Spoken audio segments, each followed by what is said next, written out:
झारखंड का निर्माण आज से लगभग 13 वर्ष पूर्व हुआ था और विकास की अनंत संभावनाएं रही हैं। यहाँ एक तो खनिज बहुलता काफी रही है और शायद राज्य के निर्माण का जो प्रश्न है वो इसलिए भी था कि विकास तेज गति से हो।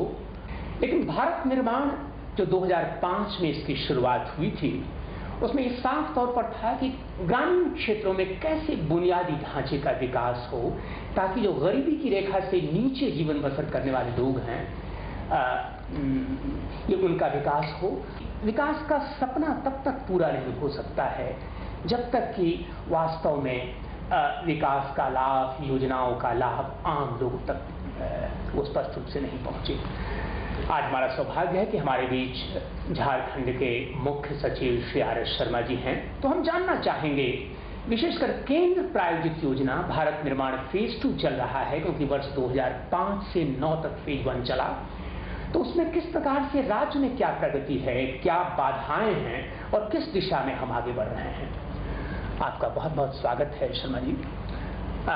सबसे पहले तो एक सौभाग्य रहा है राज्य का भी कि शायद सबसे पहली बार रामगढ़ जिले का दोहा कातू पंचायत जहाँ के डीबीटी की शुरुआत, ये प्रत्यक्ष लाभ हस्तांतरण की जो योजना शुरू हुई और बहुत सफलतापूर्वक, चाहे छोटे पैमाने पर ही। तो हम ये जानना चाहेंगे कि आधार और प्रत्यक्ष लाभ हस्तांतरण इसकी प्रगति क्या है। देखिए, सबसे पहले तो आपने बहुत महत्वपूर्ण मुद्दा उठाया है। मुद्दा है कि भारत निर्माण का जो फेज 2 है उसमें योजनाओं की प्रगति क्या है और इसमें किस तरह से हम लोग काम कर रहे हैं। तो मेरा ये मानना है कि जो योजनाएं हैं उनकी स्ट्रक्चरिंग बहुत अच्छी है, लेकिन उसका फील्ड लेवल पर जो कार्यान्वयन होना चाहिए उस कार्यान्वयन में बहुत सारी खामियां हैं और हमारा प्रयास ये रहा है कि किस प्रकार से उन खामियों को दूर कर सकें और उनमें जो टेक्नोलॉजी का इस्तेमाल हम कर सकते हैं उन इम्प्लीमेंटेशन को बेहतर करने में, उसको हम लोगों का प्रयास रहा है कि हम किस तरह से उसका इस्तेमाल बढ़ाएं। कि क्या आधार का जो सार्वभौमिकरण, मतलब अधिक से अधिक आबादी तक आधार की सुविधा को उपलब्ध कराना एक बड़ी चुनौती है और जितनी भी, चाहे वो सामाजिक सुरक्षा से जुड़ी योजनाएं हों या अन्य, वो कैसे हम आम लोगों तक पहुंचाएं, ये एक बड़ी चुनौती है। इसको तो इस लक्ष्य को पूरा करने के लिए कैसे आप आगे बढ़ रहे हैं?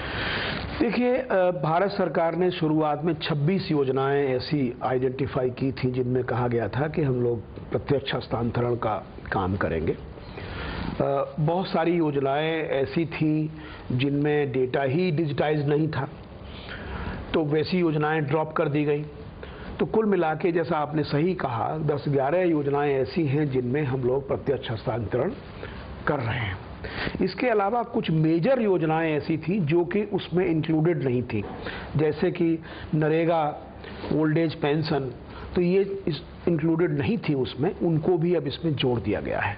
हमारे यहाँ 4 जिले पहले लिए गए थे पहले चरण में, दूसरे चरण में 3 और जिले लिए गए हैं, तो इस प्रकार से 7 जिले हम लोगों ने लिए हैं। पूरे देश में करीब 100 जिले हैं इस तरह के, तो हमारा शेयर काफ़ी अच्छा है उसमें। जहाँ तक आधार में नामांकन की प्रगति का प्रश्न है, तो करीब 70% से अधिक लोग को यहाँ आधार मिल चुका है। बाकी भी हम लोग प्रक्रिया तेज कर रहे हैं क्योंकि आधार एक ऐसा प्लेटफॉर्म है जिस प्लेटफॉर्म जो बहुत सारी सर्विसेज की एक्सेस को बहुत सरल बना देता है।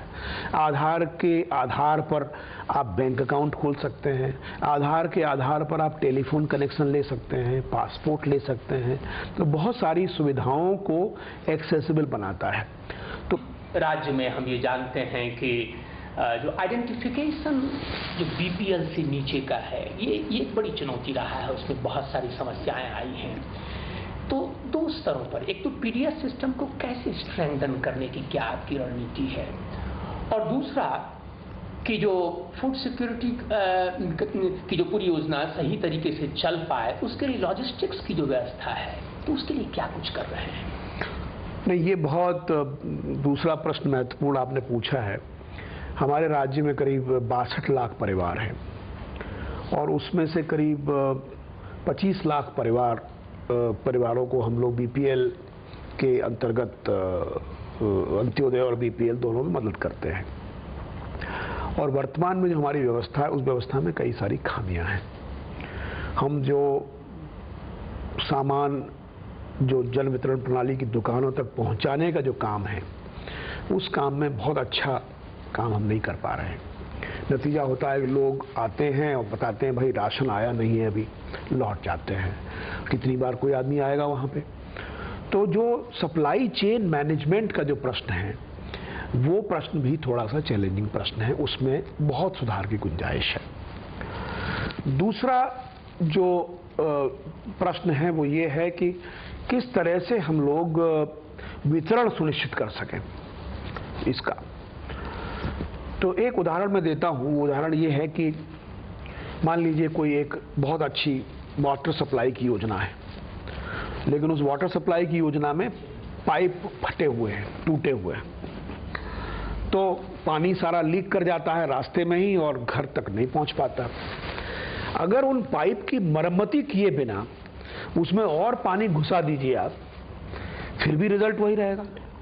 तो वैसी स्थिति में जो जन वितरण प्रणाली की व्यवस्था का जो नेटवर्क है, उस नेटवर्क को जब तक हम स्ट्रेंथन नहीं करेंगे तब तक फूड सिक्योरिटी एक्ट के मुताबिक, जिसके मुताबिक हमारे राज्य में, बाकी राष्ट्र के स्तर पर 65% या 66% होगा, हमारे राज्य में क्योंकि गरीबी ज़्यादा है इसलिए आपको आश्चर्य होगा 87% लोग ग्रामीण इलाकों में और 60% लोग शहरी इलाकों में इससे लाभान्वित होंगे, जिनको 3 रुपया किलो चावल और गेहूं मिलेगा।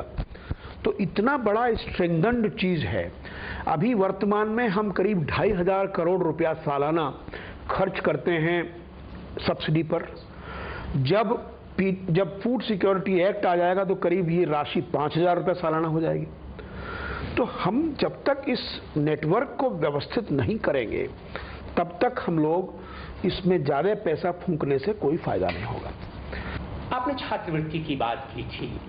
कई शिकायतें आती रही हैं जो सामाजिक सुरक्षा से संबंधित जो योजनाएं हैं, चाहे वो माइनॉरिटी को सुरक्षा देने की बात हो या वृद्धावस्था पेंशन की बात हो, अनुसूचित जाति जनजाति या ओबीसी जो पिछड़े वर्ग के हैं, अत्यंत पिछड़े वर्ग के बच्चों में ये एक महत्वपूर्ण लक्ष्य रहा है कि लाभ उन तक पहुंच सके, छात्रवृत्ति का लाभ। ये क्या उस दिशा में कोई कदम उठाया गया है?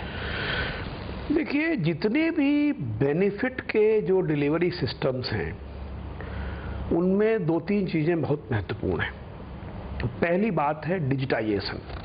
सारा का सारा जो आंकड़ा है वो आंकड़ा इलेक्ट्रॉनिक प्लेटफॉर्म पे आना चाहिए।